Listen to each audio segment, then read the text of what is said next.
মঙ্গলবার শিলিগুড়ি পুর নিগমে বাজেট পেশ করলেন মেয়র গৌতম দেব। নতুন বাজেটে শহরবাসীর জন্য করের বোঝা নতুন করে চাপানো হয়নি।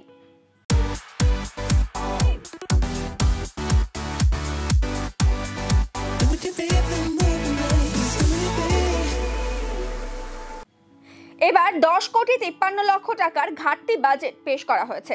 এবছর মেয়র 618 কোটি টাকার বাজেট পেশ করেছেন। অন্যদিকে তৃণমূল বোর্ডের পেশ করা এই বাজেটকে সমর্থন করেনি বাম সহ বিজেপি কাউন্সিলররা। স্বাস্থ্য থেকে ক্রীড়া, পরিবেশ, জঞ্জাল অপসারণ সব বিভাগেই বাজেটে জোর দিয়েছেন মেয়র গৌতম দেব। মেয়র জানান, পূর্ত বিভাগে আমাদের কাজ বেড়েছে, গুরুত্ব দেওয়া হয়েছে স্বাস্থ্য বিভাগে। পলিক্লিনিক করা হবে, মাতৃসদনে একটি ইউএসজি মেশিন বসানো হবে। বরাদ্দ বেড়েছে ক্রীড়া ক্ষেত্রেও। কাঞ্চনজঙ্ঘা ক্রীড়াঙ্গন সহ ইনডোর স্টেডিয়াম সংস্কার করা হবে। একটা ফুটবল ও টেবিল টেনিস একাডেমি বানানো হবে বলেও জানিয়েছেন মেয়র। খরচ করে একটি বিকল্প রাস্তা নির্মাণের প্রস্তাব রাখছে। শহরের 2 নম্বর ওয়ার্ড অবস্থিত রামকৃষ্ণ বেদান্ত মঠ ও আশ্রম কর্তৃপক্ষকে স্বামী অবেদানন্দ রোডটি চড়া করার জন্য অনুমতি দিতে আমরা অনুরোধ করব। সদত্ত উত্তর পেলে 10 লক্ষ টাকা খরচ করে রাস্তা চলা করার পাশাপাশি তাদের সীমানা প্রাচীরটিও তৈরি করে দেওয়া হবে। 1 নম্বর ওয়ার্ডে হোটেল কনক্লেভ থেকে তেনজিং নোগে বাস টার্মিনাস পর্যন্ত একটি বিকল্প রাস্তা তৈরি করার পরিকল্পনা নেওয়া হয়েছে। সংশ্লিষ্ট কাজের জন্য 16,52,000 টাকা বরাদ্দের প্রস্তাব রাখছি।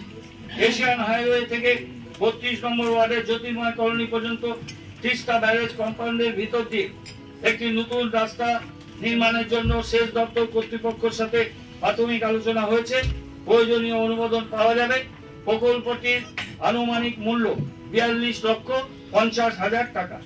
কুটিমারিতেও পৌর নিগমের 19.58 একর জায়গা দীর্ঘদিন খালি অবস্থা পড়ে থাকায় সেখান থেকে মাটি চুরি হয়ে খালের মতো অবস্থা তৈরি হয়েছে।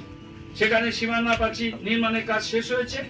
আমরা ওই জায়গাটিতে পৌর নিগমের বিভিন্ন কাজে ব্যবহার করব।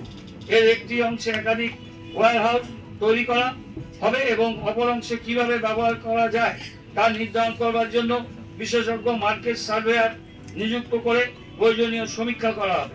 আগামী 24-25 অর্থবর্ষে বাজেটে এই কাজের জন্য আমরা 5 কোটি টাকা বরাদ্দের প্রস্তাব রাখছি।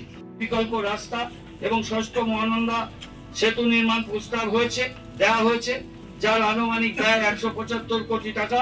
জমি অধিগ্রহণ এবং কাঠামো সংশ্লিষ্ট ক্ষতিপূরণ ছাড়া সেই প্রকল্পের কাজ অনেকটাই এগিয়ে নিয়ে যেতে পেরেছি। সমীক্ষা, মাটি পরীক্ষা সম্পন্ন হয়েছে। চূড়ান্ত প্রকল্প প্রতিবেদন তৈরি হচ্ছে। আমরা ইতিমধ্যে 45 লক্ষ টাকা রাইসকে অগ্রিম বাবদ দিয়েছি। রাইস ফিজিবিলিটি রিপোর্ট দিয়েছে।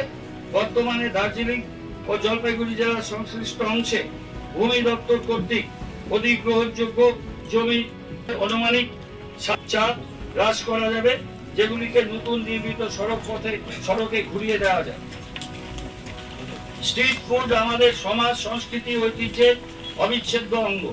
100 বছরেরও বেশি সময় ধরে ভারতবর্ষের নানা বৈচিত্র্যের স্ট্রিট ফুড দেখা যায়, যা সমগ্র বিশ্বের কাছে তুলনীয় এবং এই বিষয়টি বিদেশি পর্যটকদের কাছেও আমাদের দেশকে আকর্ষণীয় করে তোলে।